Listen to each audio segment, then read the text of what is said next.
So talk to us about the trends that you're seeing when it comes to listening and people seeming to be hungry for audio content. Well, it's funny for us. It's a tale of two cities. Advertising's down, but the consumer is probably more engaged with radio than they ever been. They come to us in time of crisis because what we provide really is companionship. They're hanging out with them. We give them information. We keep them calm. We keep them company. And they're finding us on all these new devices, too. About 10 years ago, we started this idea of being where our listeners are with the products and services they expected. So it's now got us on 250 platforms in addition to AM, FM, and they're discovering them a lot now that they're in their homes. Smart TVs, smart speakers, gaming consoles, Roku, and more. And I think for us, that's opening up this whole new world of engaging with the consumer as well as really deepening that relationship with them.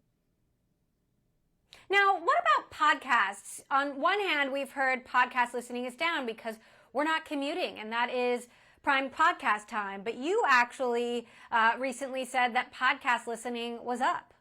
Yeah, in March, we were one of two companies that saw an increase in podcast listening, we and the New York Times. And I think it's because we've got this relationship with podcasting and radio so that the two are really tied together. So we can promote the podcasts that are going to be most relevant where people are. So as they shifted perhaps from commuting to in home, they shifted genres they were listening to and perhaps different podcasts. But the net result was it was up for us. And we continue to see this real strength in podcasting. And in podcasting, unlike probably the rest of media, the advertising sales continues to be strong. And every time we go through a downturn, there's always some new product which grows during that downturn. In 08, 09, it was social. And today it looks like it's podcasting. You've sponsored a number of different relief efforts, artists performing in their living rooms. You're also carrying commencement speeches by Bill and Melinda Gates, Tim Cook, John Legend.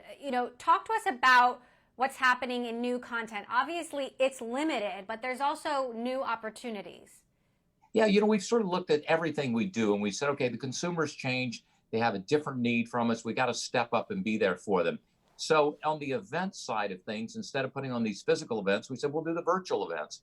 And we the big experiment was with Fox when we did this living room concert for America on Fox. And we tried, will it really work? Shooting people in their homes with an iPhone and hosted by Elton John. It turned out to be a very big hit on the TV, but probably more significantly, raised about $15 million for Feeding America. So that gave us a taste of it. We went on to build out the First Responder Fridays with AT&T. We did the State Farm living room concerts on Wednesday night. As you mentioned, we're doing podcast and radio with commencement speeches for the class of 2020. We did a virtual prom for the kids that aren't getting their prom. Dua Lipa was the host of it. And so we're reimagining events for a life of being stuck at home. And we've had great response to it, and I think performed a valuable service for our consumers. We've also tweaked the product on air. The first few weeks, people were dying for information about COVID. Today, they're sort of looking for information about what's next. How do we re-enter the world? So I've never seen attitudes and needs change more on a daily basis than I am now. For our programming group, we monitor these consumer trends daily. And it's sort of amazing to look at. And our job is to make sure we don't get stuck, but we stay right with that consumer with the products they're looking for from us. Now, that said, we're in the middle of not just a health crisis, but an economic crisis with no end in sight. You've got advertisers pulling back. What does that mean for broadcast radio? Do they come back when the economy comes back, if the economy comes back? Well, I think the good news is the economy seems to always come back no matter how dark things look at these downturns. And I've lived through them starting back in 1987. And I think radio, is going to prove its value here because it turns out that it is what people need right now. It's engagement. Coming out of this, they're going to need that kind of information, that companionship, that comfort to help them through it. And I think advertisers have discovered, I think over the last couple of years, there seems to be a real renaissance of audio. And I think that I would suspect that trend continues. It's deep now, as it is for all of the media players with advertising.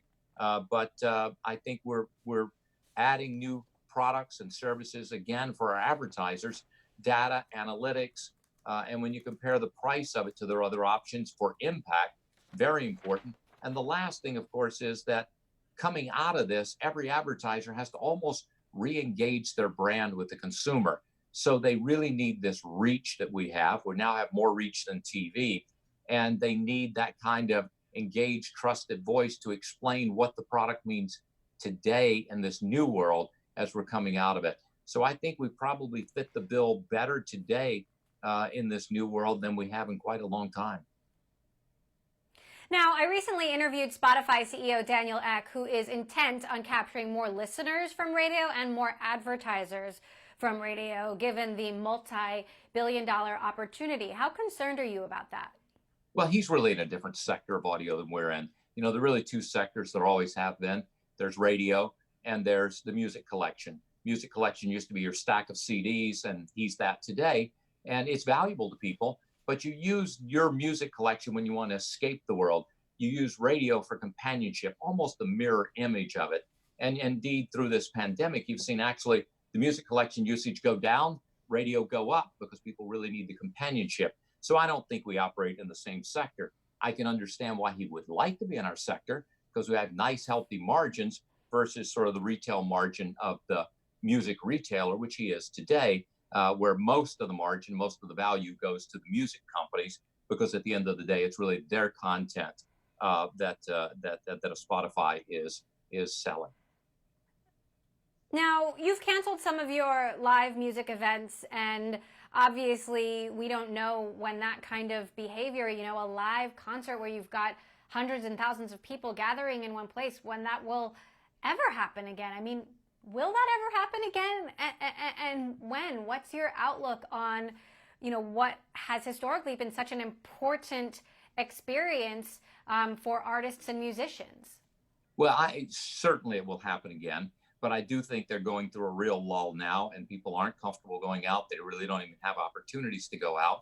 I think what becomes important for the artist right now is they need to stay connected to their fans. And so we've made an extra effort working with the record companies, with the managers, with the artists, to try and come up with events and ways that the artist can stay connected with the consumer, interviews, virtual events, etc., to tide them over until that moment when they can open the doors again and fans do come in and buy the tickets again.